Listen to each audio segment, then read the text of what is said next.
मेरे सर पर 20 टाके लगे, पीठ से लेकर पैर तक मारा गया। आपको मालूम सर क्या हुआ? तेलुगु देशम की सरकार थी, उन्होंने उन दोनों पुलिस वालों को जिन्होंने मुझे मारा था उनको आईपीएस कन्फर कर दिया। आईपीएस अरे मैं तैयार हूं मरने के लिए। तुम मारोगे क्या? बोलो, कहां मारोगे बताओ? अरे तुम कहां मारोगे? तुम्हारी गोलियां खत्म हो जाएंगी, मैं जिंदा रहूंगा। अरे तुम्हारी गोली डरने वाला बैठो तुम। अरे चप्पन देके बैठो तुम। प्लीज आप बैठ जाइए। टेररिज्म का देखिए सर, आप बैठ जाइए प्लीज। यूएपीए का सर मैं खत्म कर, टेररिज्म उनको रोकिए sir. Okay please sit down.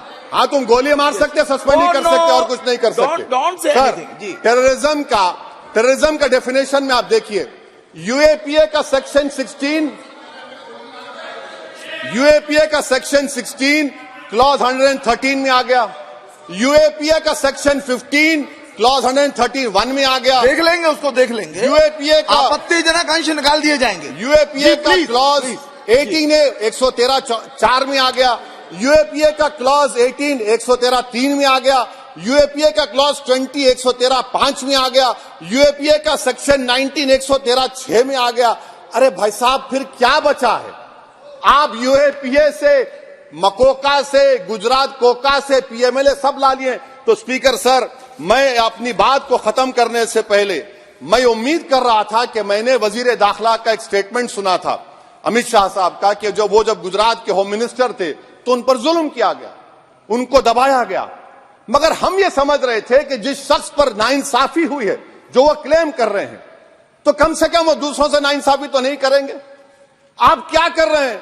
अरे ऐसे हजारों लोग हैं जिन पर जुल्म हो रहा है, ना उनके पास दलील है, ना उनके पास वकील है, ना उनके पास आजादी है। तो ये तीन सर मैं आखिर एक लव ये तीनों कवानीन हमारे मुल्क की जमहूरियत के लिए, इन गरीब तबकात के लिए नुकसानदेह साबित होगा। और ये सरकार को मैं चार्ज दे रहा हूं, आप चेक रिपब्लिक में निखिल गुप्ता बैठा है, लेके आओ ना उसको।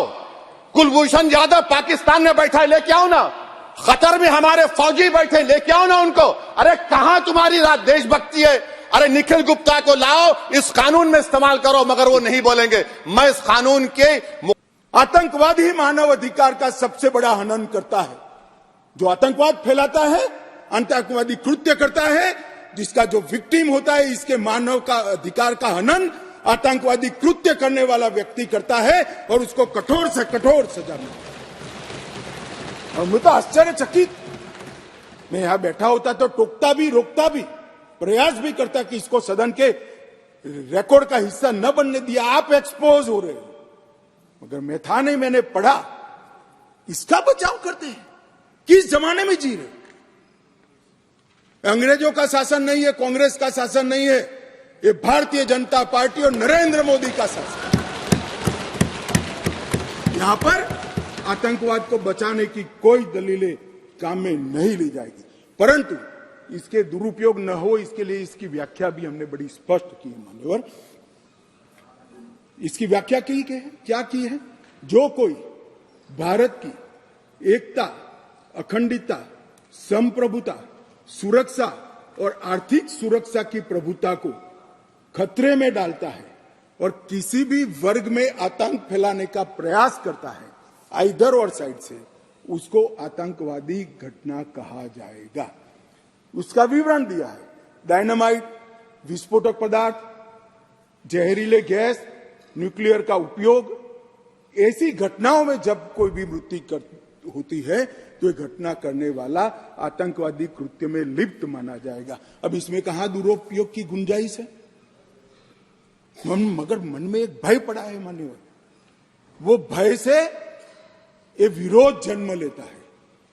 और मैं तो मानता हूं ये भय तो रहना ही चाहिए, रहना ही चाहिए, रहना ही।